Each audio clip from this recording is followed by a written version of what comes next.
देखिए, योगी आदित्यनाथ जी को चाहिए कि अपने इस बयान को श्री नरेंद्र मोदी जी को बताएं और नरेंद्र मोदी से पूछें कि जब हम पाकिस्तान का अंत करने जा रहे थे, जब हमारी सेना एडवांटेज की पोजीशन में खड़ी थी, जब हमारी सेना पीओके को लेने के लिए तैयार थी, पाकिस्तान के एयरबेस हमने तबाह कर दिए थे, पाकिस्तान के आतंकी अड्डे हमने तबाह कर दिए थे, बलूचिस्तान को आजाद कराने के लिए तैयार हमारी सेना खड़ी थी, उस वक्त नरेंद्र मोदी जी की सरकार ने सीज फायर किया क्यों?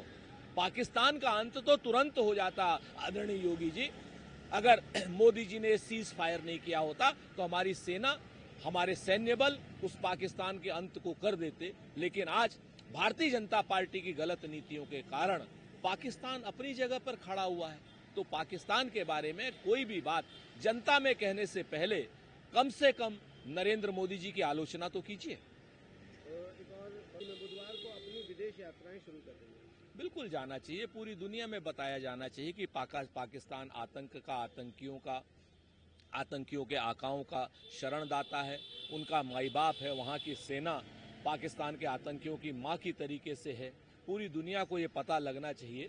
लेकिन आज की डेट में नरेंद्र मोदी जी को भी ये बताना चाहिए कि लगभग 80 से ज़्यादा देशों की उन्होंने पिछले 11 साल में यात्रा की, और जब आपात का समय आया, पाकिस्तान से हमारा युद्ध का समय आया, ऑपरेशन का समय आया, तो एक भी देश हमारे साथ क्यों नहीं खड़ा है? एक भी देश पूरी तरीके से हमारे साथ नहीं है। सबने चिट्ठियां आतंकवाद के खिलाफ तो लिखी, लेकिन किसी ने भी भारत का समर्थन क्यों नहीं किया, जिसकी वजह से हमें प्रतिनिधिमंडल भेजना पड़ रहा है। होना तो ये चाहिए था कि इन सारे देशों के प्रतिनिधिमंडल हिंदुस्तान आते, जहां जहां हम अपने प्रतिनिधिमंडल भेज रहे हैं, हिंदुस्तान आते और बताते कि आतंकवाद के खिलाफ, पाकिस्तान के खिलाफ हम सब आपके साथ हैं। ये विदेश नीति का एक नमूना है जो भारतीय जनता पार्टी की विदेश नीति है पिछले 11 साल से, जिसमें वो लोगों के गले मिलते थे या गले पड़ते थे, ये उन्हें बताना होगा। हाँ, सर्वदलीय प्रतिनिधिमंडल भेजे जाने का हम पूरी तरीके से स्वागत करते हैं, लेकिन जिस तरीके की राजनीति भारतीय जनता पार्टी ने सर्वदलीय प्रतिनिधिमंडल में की है, उसकी भी हम आलोचना करते हैं और साथ में मोदी से पूछते हैं कि क्यों एक भी देश हमारे साथ खड़ा नहीं। कांग्रेस अध्यक्ष ने, क्योंकि उन्होंने सुरक्षा व्यवस्था नहीं मुहैया थी, और उसके साथ उन्होंने ये भी कहा कि प्रधानमंत्री नरेंद्र मोदी कश्मीर और या पहलगाम उस जगह नहीं पहुंचे क्योंकि सुरक्षा एजेंसियों ने उन्हें वहां पहुंचे। देखिए, ये बात तो सवाल उठेगा कि प्रधानमंत्री जी ने अपना दौरा कश्मीर का कैंसिल क्यों किया? सुरक्षा व्यवस्था की ही हवाले दे करके वो कैंसिल किया गया। उससे पहले सुरक्षा समिति की बैठक हुई थी, लोग बताते हैं, लोगों इसी वजह से वो दौरा कैंसिल हुआ।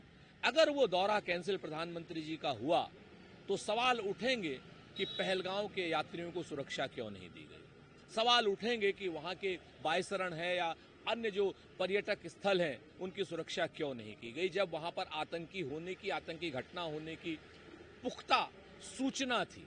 तो आप लोगों ने सुरक्षा व्यवस्था क्यों नहीं की? क्यों 2500 जहाँ पर लोग थे, एक भी वहाँ सुरक्षाकर्मी क्यों नहीं था? ये सारे के सारे सवाल भारतीय जनता पार्टी की सरकार को जवाब देने पड़ेंगे। चूंकि जम्मू कश्मीर में सुरक्षा व्यवस्था की जिम्मेवारी केंद्र सरकार की है, तो श्री मल्लिकार्जुन खड़गे के सवालों का प्रधानमंत्री जी को जवाब देना चाहिए।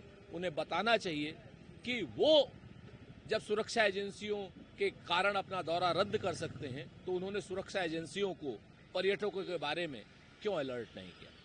एक और बड़ी अहम बात ये बात कही, उन्होंने कहा कि मल्लिकार्जुन खड़गे जी फ्यूज बल्ब। अब विष्णु सहाय मूल रूप से मुझे लगता है कि अपने केंद्र में लोगों को बताना चाहते हैं कि वो अभी छत्तीसगढ़ के मुख्यमंत्री हैं। भाई, आप पपेट मुख्यमंत्री हो, जिसको कठपुतली कहा जाता है।